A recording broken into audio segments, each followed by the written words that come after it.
Baik Bapak Ibu, sidang penghiburan yang dikasihi Tuhan, kita bisa mengambil tempat dan rasa hormat kepada Tuhan untuk kita masuk di dalam ibadah pemakaman. Waktu dan tempat kami berikan kepada Yang Mutabir. Selamat sore, Salam. Sidang penghiburan yang kekasih dalam Tuhan Yesus Kristus, saya ajak kita masuk dalam ibadah pemakaman almarhum Bapak Todeta saat ini. Dan memulainya saya ajak kita bersama-sama menyanyi dari Kidung Jemaat 242 ayat 1. Kidung Jemaat 242 ayat 1, muliakan Allah Bapa, muliakan putranya, muliakan Roh Penghibur ketiganya yang esa. Haleluya, puji Dia kini dan selamanya. Muliakan Allah Bapa, muliakan putranya, muliakan Roh Penghibur ketiganya yang esa. Haleluya, puji Dia kini dan selamanya. Kekasih-kekasih Tuhan, saya ajak kita masuk dalam saat teduh untuk kita menaikkan doa pribadi di hadapan hadirat Tuhan. Kita masuk dalam saat teduh. Ibadah pemakaman kekasih Tuhan almarhum Bapak Todeta saat ini kiranya berlangsung dalam nama Allah Tritunggal, Bapa, Anak, Roh Kudus. Salam kasih karunia, penguatan dan penghiburan dari Allah Bapa dan Tuhan Yesus Kristus dalam persekutuan Roh Kudus kiranya atas saudara-saudara. Amin. Amin. Amin. Amin.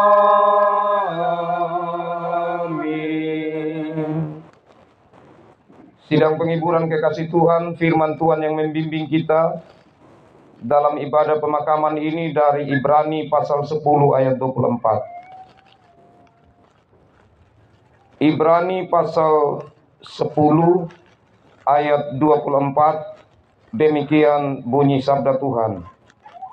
Dan marilah kita saling memperhatikan supaya kita saling mendorong dalam kasih dan dalam pekerjaan baik. Demikian nas pembimbing ini, dan saya ajak kita menyambutnya dengan menyanyi bersama dari Kidung Jemaat 416, Tersembunyi Ujung Jalan. Kita nyanyikan baitnya yang kedua. Meski langkahmu semua tersembunyi bagiku, hatiku menurut jua dan memuji kasihmu. Dan kata-kata selanjutnya saya bacakan bagi kita. Meski langkahmu semua tersembunyi bagiku. Meski langkahmu semua tersembunyi bagiku, hatiku menurut jua dan memuji kasihmu. Hatiku menurut jua dan memuji kasihmu. Meski kini tak ku nampak, nantiku berbahagia. Meski kini tak ku nampak, nantiku berbahagia apabila terangmu tampak dalam kemuliaannya. Apabila terangmu tampak dalam kemuliaannya. Sidang penghiburan yang kekasih dalam Tuhan Yesus Kristus, kita akan masuk dalam pemberitaan sabda Tuhan. Marilah kita berdoa, kita memohon campur tangan Tuhan dalam Roh Kudus untuk pembacaan sabda Tuhan, perenungannya bagi kita saat ini. Mari kita berdoa.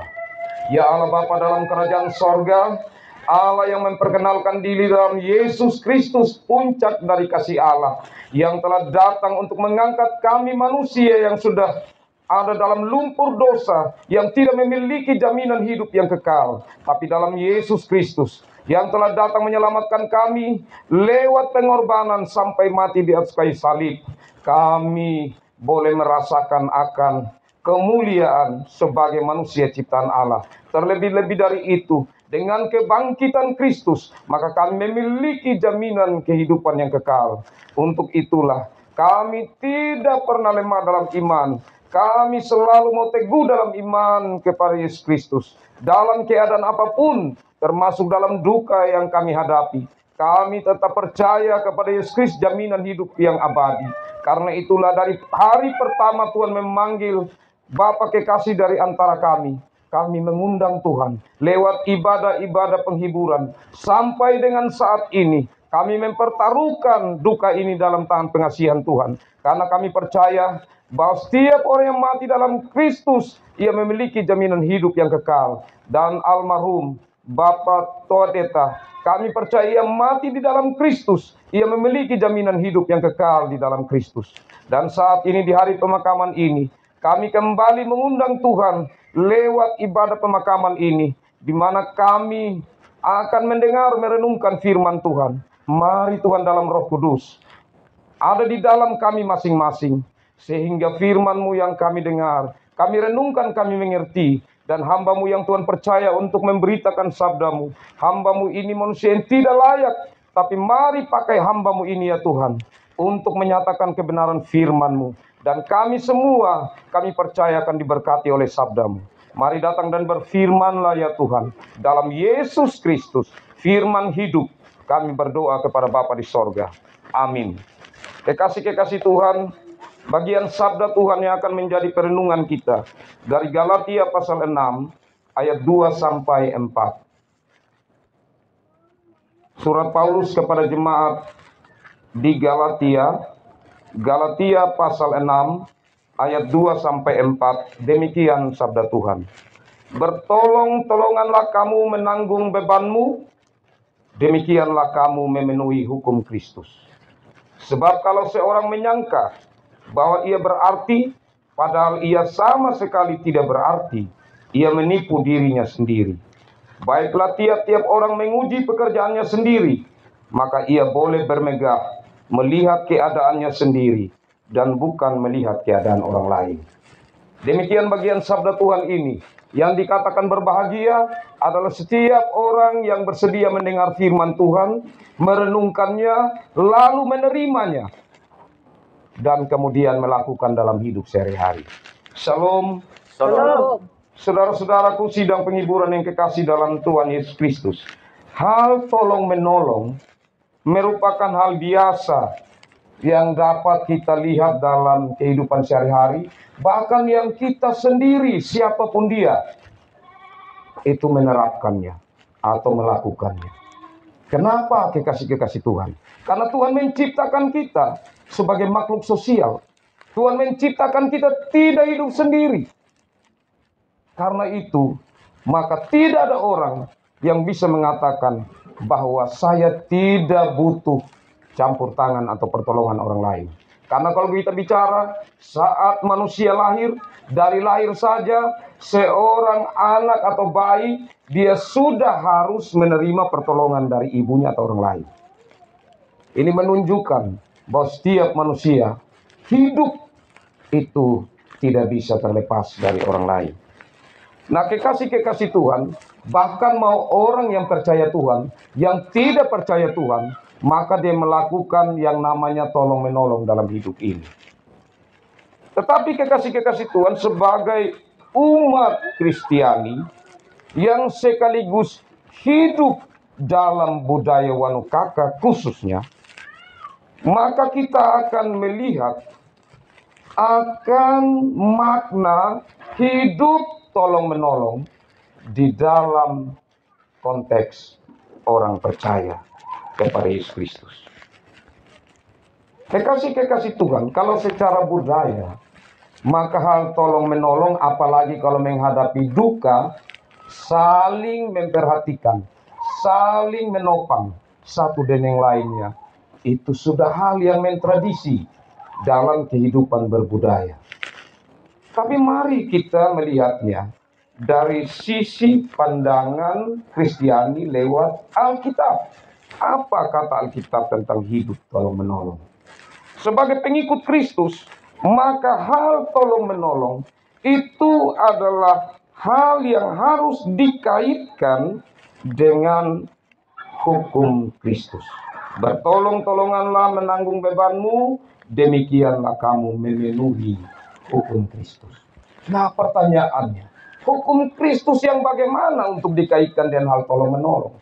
Dan kita tahu bersama kekasih-kekasih Tuhan, hukum Kristus jelas kita tahu bahwa di sana dikatakan, kasihilah Tuhan Allahmu dengan segenap hatimu, dengan segenap kekuatanmu, dengan segenap akal budimu. Itulah hukum yang pertama dan terutama. Dan hukum yang kedua yang sama dengan itu ialah, kasihilah sesamamu manusia seperti dirimu sendiri.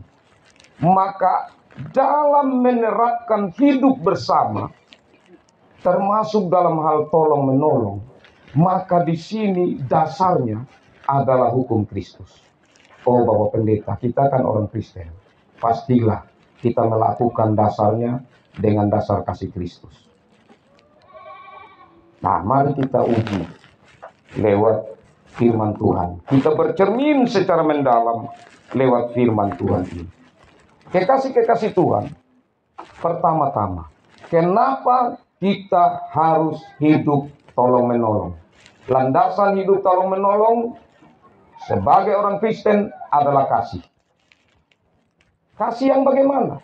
Pertama-tama, karena Tuhan telah mengasihi kita dalam Yesus Kristus, dengannya maka kita melakukan kasih dengan landasan karena Tuhan sudah mengasihi kita atau sudah menolong kita.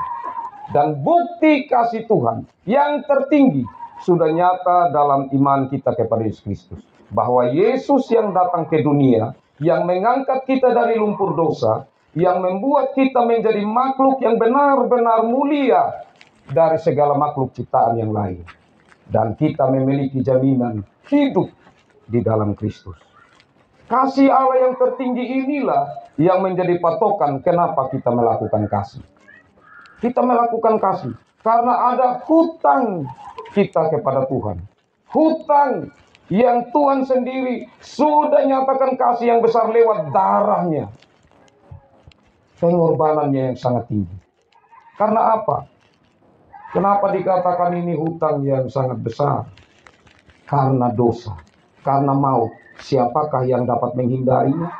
Siapakah yang dapat melepaskan diri dari dosa, dari maut? Tidak ada satu orang manusia pun. Dan kita bersyukur karena kita percaya kepada Yesus Kristus. Bahwa dalam Yesus Kristus kita selamat. Karena Yesus sudah mengambil hal yang berat itu dalam hidup kita. Tuhan sudah mengambil hukuman yang seharus kita tanggung lewat pengorbanan di kayu salib. Dan sekaligus lewat kebangkitannya memberi jaminan bagi kita akan kehidupan yang kekal. Inilah yang membedakan kekasih-kekasih Tuhan dari segala agama apapun yang ada di dunia ini. Kepercayaan apapun yang ada di dunia ini. Karena berbagai kepercayaan atau aliran kepercayaan mengajarkan untuk bagaimana kita terus berbuat baik supaya selamat. Apakah perbuatan baik kita mampu menyelamatkan kita? Hal yang tidak mungkin. Karena maut begitu luar biasa kerjanya. Dosa begitu luar biasa kerjanya.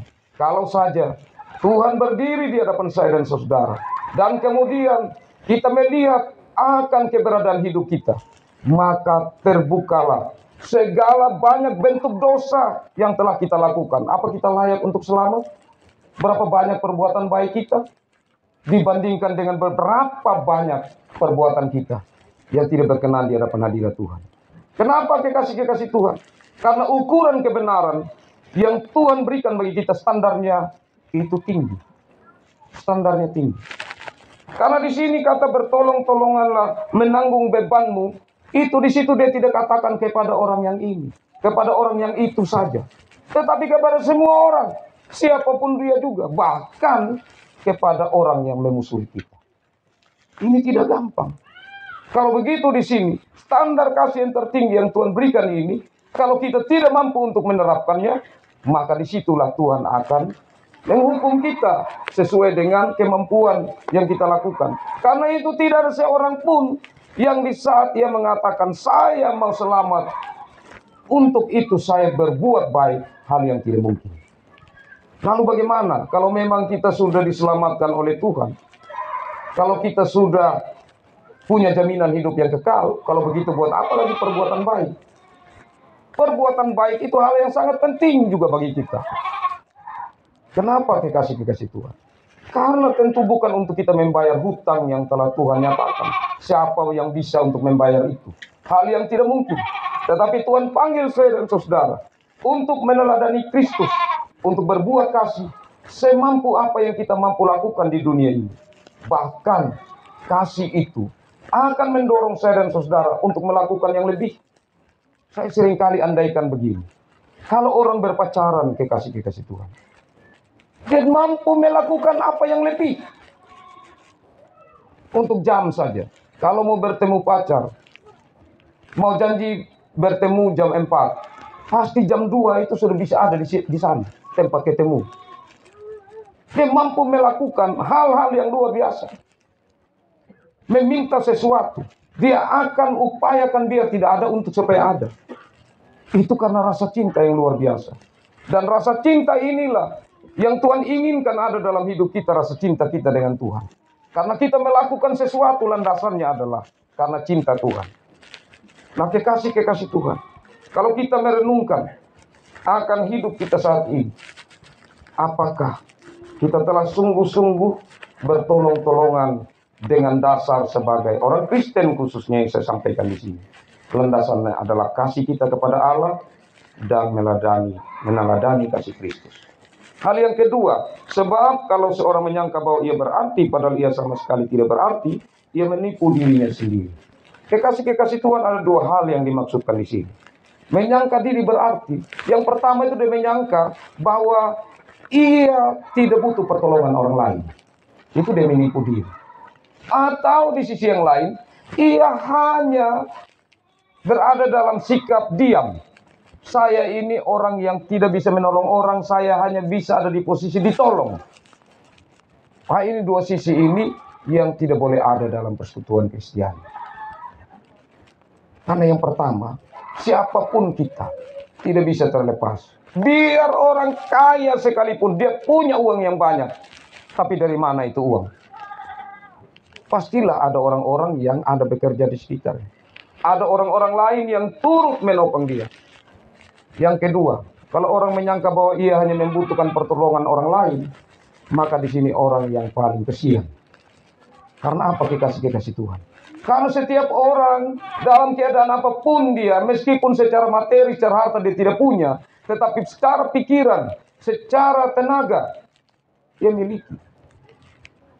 Nah, jadi konsep ini memang sudah berlangsung. Karena di dalam kehidupan kita secara budaya, maka tidak ada satu orang pun yang akan berdiam diri atau merasa ia hanya ada di posisi yang harus ditolong. Kita selalu berupaya untuk menolong orang lain. Dan bagian yang terakhir, baiklah tiap orang menguji pekerjaannya sendiri, maka ia boleh bermegah, melihat keadaannya sendiri dan bukan melihat keadaan orang lain. Nah, ini banyak terjadi di instansi-instansi, tapi juga terkadang juga terjadi dalam lingkungan keluarga. Di mana orang hanya melihat keadaan orang lain, apa yang dia sudah buat, apa yang dia sudah lakukan. Tapi firman Tuhan di sini mengatakan, coba lihat bagaimana keberadaan kita. Dan dalam kesempatan indah ini, khususnya untuk orang tua kekasih, selama dia sakit, atau selama ia hidup, kira-kira bentuk perhatian anak, saudara, keluarga terhadapnya seperti apa. Tidak usah saling membicarakan satu dengan yang lain, tetapi ada dalam diri kita, dan kita dapat bermegah. Bermegah di sini bukan sombong. Saya yang paling tolong orang tua saya. Tuhan tahu kok. Tuhan melihat sampai ke dalam hati kita. Tuhan melihat hari-hari apa yang kita lakukan. Dan saya percaya bahwa Tuhan akan memperhitungkan bagi anak-anaknya. Yang kedua, tentu tidak berhenti di sini saja. Hari ini kekasih Tuhan almarhum Bapak Todeta akan ditempatkan di kuburan. Tapi masih ada mama kekasih. Bagaimana bentuk perhatian? Ini penting sekali. Dari gereja dan persekutuan gereja. Dan perhatian terhadap janda. Itu memiliki posisi yang tinggi dalam hal mengasihi. Di dalam ajaran Kristiani. Dan disinilah kekasih-kekasih Tuhan kiranya keluarga. Merenungkan secara mendalam. Dan melakukan itu bukan untuk diri kita. Jangan berpikir itu. Tuhan akan melihat itu. Karena kasih yang kembali melihat diri sendiri. Itu kasih yang posisinya masih rendah. Saya mengasihi orang ini kan saya percaya nanti dia mengasihi saya. Ukuran kenapa Tuhan bilang, kasihilah janda-janda anak yatim piatu. Karena mereka sulit membalas. Disitulah ukuran kasih yang tinggi. Yang Tuhan mau kepada setiap orang percaya. Karena itu kita percaya, selain Tuhan dalam Roh Kudusnya, yang tidak akan meninggalkan mama kekasih, maka kita juga menjadi bagian. Tidak saja anak-anak, saudara yang dekat, tetapi juga sebagai persekutuan gereja. Bagaimana kita terus memberi perhatian kepada almarhumah yang ditinggalkan. Dan biarlah kekasih-kekasih Tuhan, makna kasih Kristus yang kita renungkan secara mendalam, termasuk yang hari ini kembali disegarkan kepada kita, membawa kita kepada pemahaman untuk bagaimana melandasi kasih kita, hal tolong menolong dalam hidup ini, dan di sisa hidup yang Tuhan percayakan kepada kita, sehingga nama Tuhan yang telah memanggil saya dan saudara untuk menjadi milik Kristus senantiasa dipuji dan dipermuliakan. Tuhan memberkati firman-Nya dan memberkati kita semua. Amin. Kekasih-kekasih Tuhan, meresponi firman Tuhan ini kita bersama-sama akan menyanyi dari Kidung Jemaat 388. Kidung Jemaat 388 ayat 1 dan selanjutnya. Selamat di tangan Yesus, aman pelukannya, dan kata-kata selanjutnya. Selamat di tangan Yesus, aman pelukannya, dalam teduh kasih-Nya aku bahagia. Lagu merdu malaikat olehku terdengar, dari negeri mulia damai sejahtera. Selamat di tangan Yesus, aman pelukannya, dalam teduh kasih-Nya aku bahagia. Selamat di tangan Yesus, aku tentram penuh. Selamat di tangan Yesus, aku tentram penuh. Dosa pun dan cobaan jauh dari diriku. Dosa pun dan cobaan jauh dari diriku. Duka, cemas, dan bimbang kuasanya tak tetap. Duka, cemas, dan bimbang kuasanya tak tetap. Goda dan air mata akan segera lenyap. Goda dan air mata akan segera lenyap. Selamat di tangan Yesus, aman pelukannya, dalam teduh kasih-Nya aku bahagia. Kita naikkan doa syukur syafaat, kita berdoa. Saat ini Tuhan, kami datang mengucap syukur kepadamu, karena di tengah-tengah duka cita yang kami hadapi, kami tetap melihat bahwa Tuhan memperhatikan akan keberadaan kami dalam duka. Tuhan dengan Roh Kudus terus ada di dalam diri mama kekasih. Semua keluarga terdekat tetap merasa kuat, merasa mampu untuk menghadapi duka ini. Bahkan secara kelihatan Tuhan terus hadir lewat ibadah-ibadah. Tuhan juga hadir lewat saudara bersaudara yang Tuhan hantar untuk memberi penguatan dan penghiburan. Bahkan sampai pada hari ini, kehadiran saudara bersaudara dengan cinta mereka, dengan wujud cinta mereka, tentu keluarga sungguh sangat bersyukur kepada Tuhan. Karena itu segala ungkapan syukur dikembalikan. Biarlah Tuhan menyempurnakannya. Dan jikalau sepanjang dari peristiwa duka ini ada hal yang dilakukan, baik yang dikatakan maupun dalam sikap yang tidak berkenan, inilah kami manusia yang terbatas.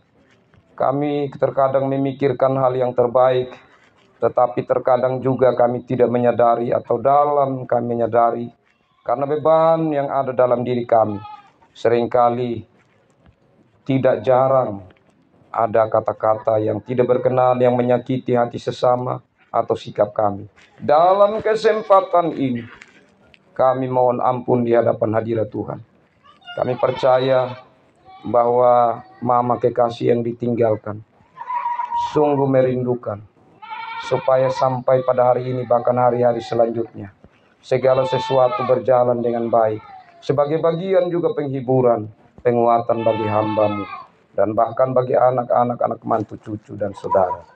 Ya Allah Bapa dalam kerajaan sorga, dalam kesempatan ini kami juga membawa pergumulan-pergumulan di hadapan hadirat-Mu ya Tuhan. Baik itu untuk mama kekasih, untuk semua anak-anak, anak mantu, cucu, keluarga. Tuhan tahu keberadaan mereka. Sampai pada hari pemakaman ini, biarlah segala pergumulan yang ada, terkhususnya rasa duka, biarlah Tuhan dengan cara-Mu, Tuhan menghibur, menguatkan, termasuk lewat kami yang terus mendoakan maupun dengan keberadaan kami, waktu kami untuk menjenguk kekasih-kekasih kami. Ya Allah Bapa dalam kerajaan sorga, kami menyerahkan acara ke depan, baik itu di saat jenazah nanti diusung, baik itu acara secara budaya, kami serahkan semua dalam pimpinan Tuhan. Termasuk sebentar di saat kami berpisah satu dan yang lainnya. Kami mohon dan kami percaya bahwa Tuhanlah yang pimpin kami. Dalam kesempatan ini ada persembahan yang diberikan oleh anak-anak Tuhan yang sungguh merasakan duka ini. Termasuk kami yang turut hadir menguatkan, menghibur. Mari Tuhan berkati persembahan yang ada. Menjadi berkat bagi pekerjaan pelayanan Tuhan demi kemuliaan nama Tuhan. Ini doa kami ya Tuhan.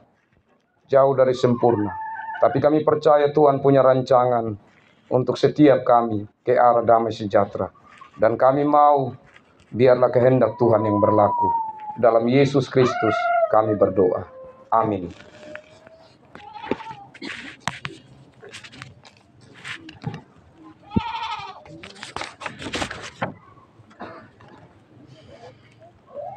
Kekasih-kekasih Tuhan,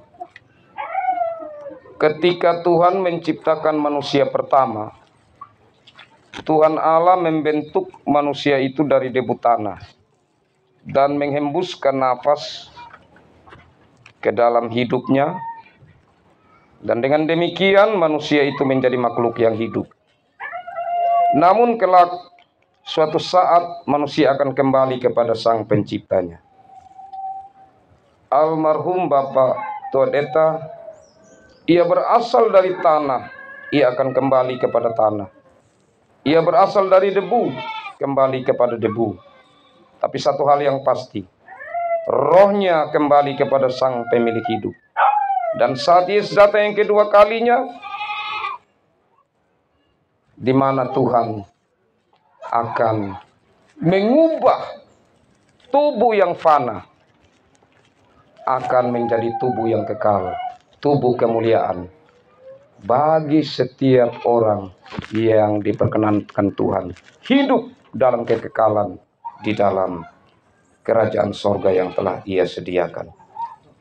Dan dengan keyakinan ini, saya mengajak sidang penghiburan kekasih dalam Tuhan, kita mengikrarkan ke-12 pengakuan iman rasuli.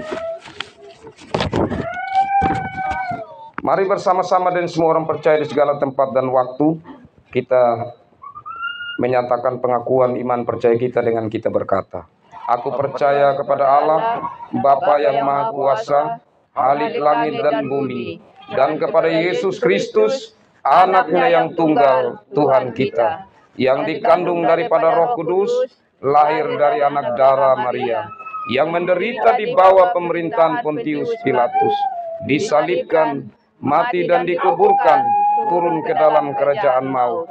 Pada hari yang ketiga, bangkit pula dari antara orang mati, naik ke sorga, duduk di sebelah kanan Allah, Bapa yang Maha Kuasa, dan akan datang dari sana untuk menghakimi orang yang hidup dan yang mati. Aku percaya kepada Roh Kudus, gereja yang kudus dan am, persekutuan orang kudus, pengampunan dosa, kebangkitan daging, dan hidup yang kekal. Amin. Angkatlah hati kita semua di hadapan hadirat Tuhan untuk menerima berkat-Nya.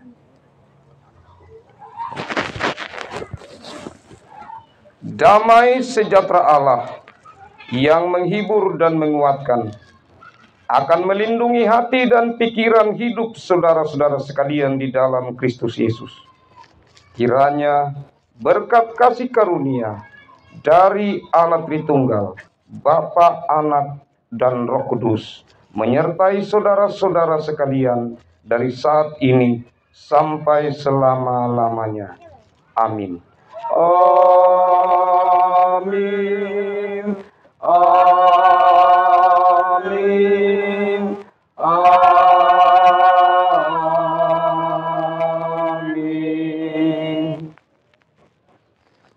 Menutup serangkaian ibadah ini, saya ajak kita menyanyi bersama pujian Kopia Gumori Mawea Bina.